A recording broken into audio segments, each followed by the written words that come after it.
रावण के महापराक्रमी पुत्र इंद्रजीत, जिसका एक नाम मेघनाद था, इंद्रजीत का वध करने की प्रतिज्ञा लेकर लक्ष्मण जिस समय युद्धभूमि में जाने के लिए प्रस्तुत हुए, तब राम उनसे कहते हैं कि लक्ष्मण, रण में जाकर तुम अपनी वीरता और रण कौशल से रावण पुत्र मेघनाद का वध कर दोगे, इसमें मुझे कोई संदेह नहीं है। परंतु एक बात का विशेष ध्यान रखना कि मेघनाद का मस्तक भूमि पर किसी भी प्रकार से ना गिरे, क्योंकि मेघनाद एक नारी व्रत का पालक है और उसकी पत्नी परम पतिव्रता है। ऐसे साध्वी के पति का मस्तक अगर पृथ्वी पर गिर पड़ा तो हमारी सारी सेना का विध्वंस हो जाएगा और हमें युद्ध में विजय की आशा त्याग देनी पड़ेगी। लक्ष्मण अपनी सेना लेकर चल पड़े। समर भूमि में उन्होंने वैसा ही किया। युद्ध में अपने बाणों से उन्होंने मेघनाद का मस्तक उतार लिया, पर उसे पृथ्वी पर नहीं गिरने दिया। हनुमान उस मस्तक को रघुनंदन के पास ले आए।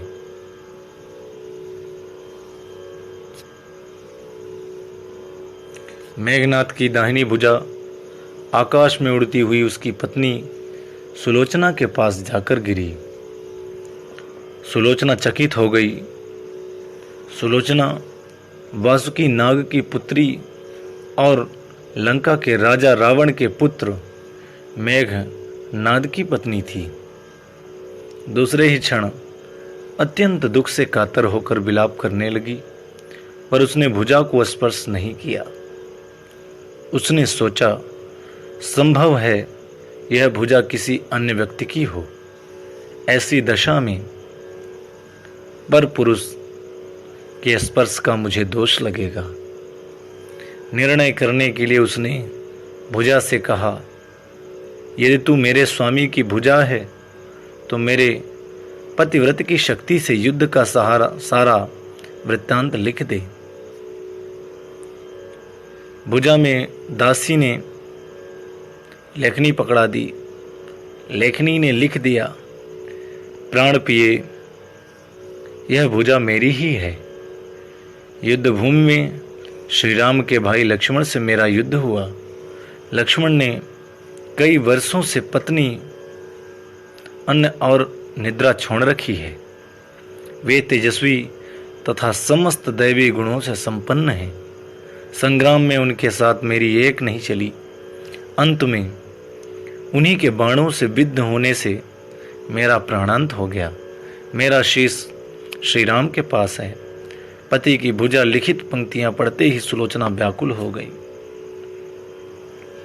पुत्र वधू के विलाप को सुनकर लंकापति रावण ने आकर कहा, शोक ना कर पुत्री, प्रातः होते ही सहस्त्रों मस्तक मेरे बाणों से कट कट कर पृथ्वी पर लौट जाएंगे। मैं रक्त की नदियां बहा दूंगा। करुण चित्कार करती हुई सुलोचना बोली, पर इससे मेरा क्या लाभ होगा पिताजी? सहस्त्रों नहीं करोड़ों शीश भी मेरे स्वामी के शीश के अभाव की पूर्ति नहीं कर सकेंगे। सुलोचना ने निश्चय किया कि मुझे अब सती हो जाना चाहिए, किंतु पति का शव तो रामदल में पड़ा हुआ था, फिर वह कैसे सती होती? जब अपने ससुर रावण से उसने अपना अभिप्राय कहकर अपने पति का शव मंगवाने के लिए कहा, तब रावण ने उत्तर दिया, देवी, तुम स्वयं ही रामदल में जाकर अपने पति का शव प्राप्त करो। जिस समाज में बाल ब्रह्मचारी हनुमान, परम जितेंद्रिय लक्ष्मण तथा एक पत्नी व्रती भगवान श्री राम विद्यमान हैं, उस समाज में तुम्हें जाने से डरना नहीं चाहिए। मुझे विश्वास है कि इन स्तुत्य महापुरुषों के द्वारा तुम निराश नहीं लौटाई जाओगी। सुलोचना के आने का समाचार सुनते ही श्री राम खड़े हो गए और स्वयं चलकर सुलोचना के पास आए और बोले, देवी, तुम्हारे पति विश्व के अन्यतम योद्धा और पराक्रमी थे। उनमें बहुत से सद्गुण थे, किंतु विधि की लिखी को कौन बदल सकता है। आज तुम्हें इस तरह देखकर मेरे मन में पीड़ा हो रही है। सुलोचना भगवान की स्तुति करने लगी। श्री राम ने उसे बीच में ही टोकते हुए कहा, देवी मुझे लज्जित न करो। पतिव्रता की महिमा अपार है, उसकी शक्ति की तुलना नहीं है। मैं जानता हूँ कि तुम परम सती हो। तुम्हारे सतीत्व से तो विश्व भी थर्राता है। अपने स्वयं यहाँ आने का कारण बताओ कि मैं तुम्हारी किस प्रकार सहायता कर सकता हूँ।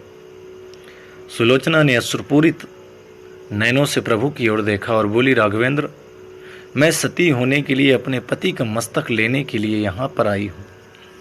श्री राम ने शीघ्र ही ससम्मान मेघनाद का शीश मंगवाया और सुलोचना को दे दिया। पति का छिन्न शीश देखते ही सुलोचना का हृदय अत्यधिक द्रवित हो गया। उसकी आंखें बड़े जोरों से बरसने लगी। रोते रोते उसने पास खड़े लक्ष्मण की ओर देखा और कहा, सुमित्रा नंदन, तुम भूल कर भी गर्व मत करना कि मेघनाद का वध मैंने किया है। मेघनाद को धराशायी करने की शक्ति विश्व में किसी के पास नहीं थी। यह तो 2 पतिव्रता नारियों का भाग्य था। आपकी पत्नी भी पतिव्रता है और मैं भी पति चरणों में अनुरक्ति रखने वाली उनकी अनन्य उपासिका हूँ। पर मेरे पति देव पतिव्रता नारी का अपहरण करने वाले पिता का अन्न खाते थे और उन्हीं के लिए युद्ध में उतरे थे।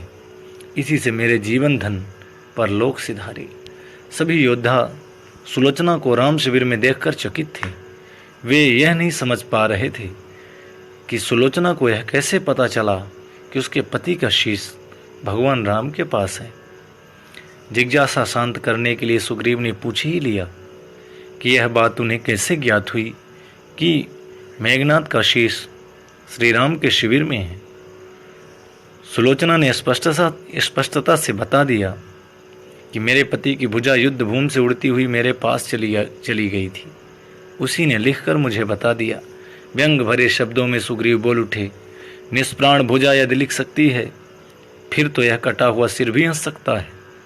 श्री राम ने कहा, व्यर्थ बातें मत करो मित्र।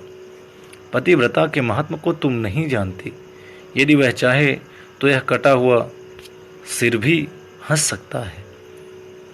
महान पतिव्रता स्त्री श्री राम की मुख कृति देखकर सुलोचना उनके भावों को समझ गई।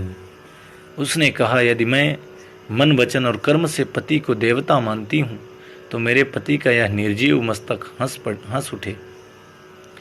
सुलोचना की बात पूरी भी नहीं हुई थी कि कटा हुआ मस्तक जोरों से हंसने लगा। यह देखकर सभी दंग रह गए। सभी ने पतिव्रता सुलोचना को प्रणाम किया। सभी पतिव्रता की महिमा से परिचित हो गए थे। चलते समय सुलोचना ने श्री राम से प्रार्थना की, भगवान, आज मेरे पति की अंत्येष्टि क्रिया है और मैं उनकी सहचरी उनसे मिलने जा रही हूँ, अतः आज युद्ध बंद रहे। श्री राम ने सुलोचना की प्रार्थना स्वीकार कर ली। सुलोचना पति का सिर लेकर वापस लंका आ गई। लंका में समुद्र के तट पर एक चंदन की चिता तैयार की गई। पति का शीश गोद में लेकर सुलोचना चिता पर बैठ गई और धधकती हुई अग्नि में कुछ ही क्षणों में सती हो गई।